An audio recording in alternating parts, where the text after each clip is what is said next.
Hey, hi, hello, welcome back to my channel. My name's Lauren, and if you're new here, I was a librarian and now I talk about books on the internet. And for today's video, we have a little bit of an end of the year type content. So I have 5 things that I want to work on in 2026 to make my content better, or just overall goals that I want to achieve with my content. So it is November 1st. I have not done my wrap up of like content numbers yet. But this is just based off of things that I want to work on in the new year and things that I want to see, I don't know, how I want to see my content improve in 2026. So number 1, I want to work on making more informative content. So this is just a general content video that is encompassing, YouTube, Instagram, TikTok, and book reviews on like Storygraph and Goodreads.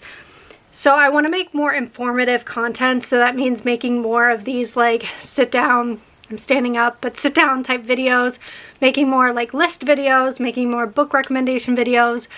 I think I rely heavily on vlogs at the moment because I like making them. I figured out that I was a kid who did not have like family movies or anything, so I really like recording my everyday, like things that I'm doing that are fun, and kind of putting them together as like a package that I can look back on about my life. But I think I need to balance that out with more informative content, and I think I need to get more comfortable making informative content. So like I said, recommendation videos, these like 5 things type videos, those types of things I want to do more of in 2026. Number 2 is more consistency. I have struggled with this in 2025. The hard thing is that I want to do a lot, but I also need to admit to myself that sometimes you have to acknowledge when your body says enough is enough. There's no reason to work towards burnout. So I need to find that balance. Now, I've mostly found that balance on Instagram. I've been trying to post like 1 picture feed post and 1 like reel every day, and I think I've done a good job with that. With TikTok, my goal is to post 3 short videos a day, and I've been trying to do like 1 reading update, 1 like trendy thing, and then 1 like vlog day in the life type thing. I think I've kept up with that pretty well. Not every day, but again, I think I've kept up with that consistently enough. I think I need to work on uploading those shorts and converting them to YouTube shorts. So that's something that needs to be worked on, and I need to work on like the descriptions. Instead of just like when I upload them, just like send them out into the world, I think I need to put things in the description, work on my SEO a little bit. And with consistency for YouTube, in theory, I wanted to upload like 3 videos a week. Sundays, I wanted to do reading sprints, and then I wanted to do 1 vlog and 1 like informative video. I haven't been able to keep up with that this year. Next year, I would like to either figure out how to keep up with that, or figure out what amount of content is realistic for me. Next, I want to make more thoughtful reviews. This is more for like Goodreads, Storygraph, and Amazon type things.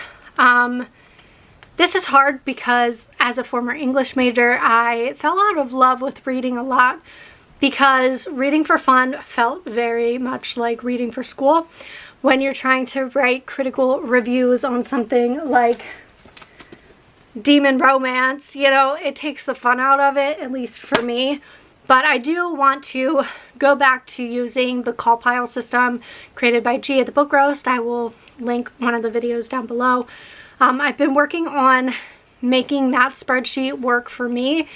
Like, I know I want to track the call pile rating system, which if you're not familiar with it, you rate a book based on characters, atmosphere, writing, intrigue, logic, and enjoyment, and then it like averages them out and it gives you a score out of either 5 or 10.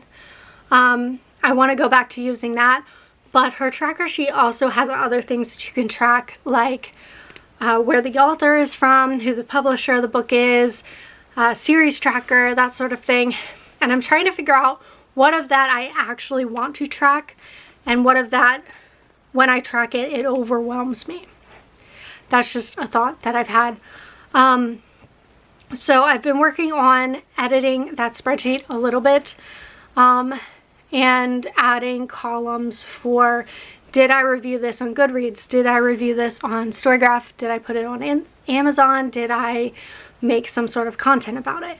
Just so I can track and make sure that I'm consistently reviewing things. And this is like a bonus aside, I guess. This is 3.5. I want to accept less ARCs in the new year.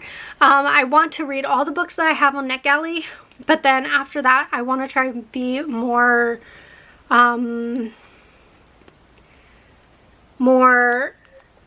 consistent. No, I want to be more intentional with the ARCs that I get and the ARCs that I read. It's just really hard to keep up with all of them, honestly. And I am excited about all of these books, but then I'm also excited about all the books in my library that I want to read, and just finding that balance is hard. So I want to make sure to prioritize books that I am actually interested in, while also kind of pushing myself out of my comfort zone and trying to read things that, you know, maybe push me out of my comfort zone, really enhance my reading, my worldview, all of that. And this goes into item number 4, which is prioritizing my owned books and indie books. So I'm really trying to read down my physical TBR this year, and I really want to put some effort into unhauling books that maybe don't bring me joy anymore, that I don't really need in my library, and moving them on to people who will find joy in them. But I also want to prioritize reading more indie books, because I work for Penguin Random House, so a lot of my books come from big publishers because they come from work and they are free, and like I have easy access to them, so it's easy for me to read them. However, like for example, this book is an indie book. Well, I think it's an indie book that I read earlier this year, and I had a really good time reading it, and I think the art was stunning and the author did a really good job writing this book. And so I wonder what kind of indie books I am missing out on because I'm focusing on my physical books that come from a big publisher. So I want to try and spread out my reading, read different things, try and enhance my worldview with my reading, if that makes sense, but also prioritize books that I own, and, you know, have more balance with books that I buy versus books that I already own. And number 5 is just a technical thing. I want to learn better editing techniques for the video. As of right now, I use iMovie to edit my long form YouTube videos, so I want to learn how to use more of the things that are in that program. And I also want to learn how to edit short form videos a little bit better.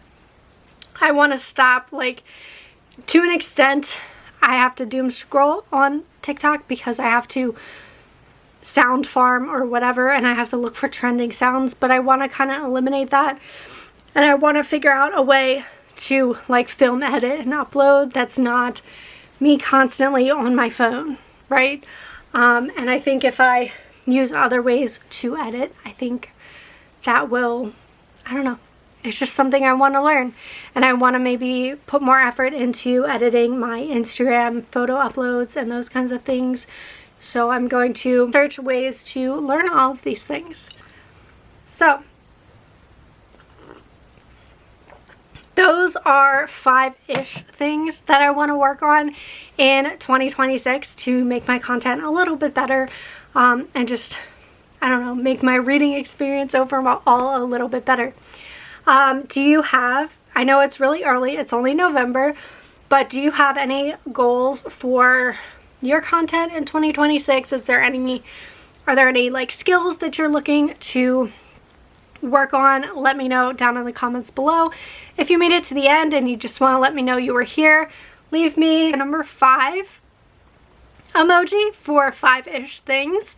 And I will just see you in my next video. Bye for now.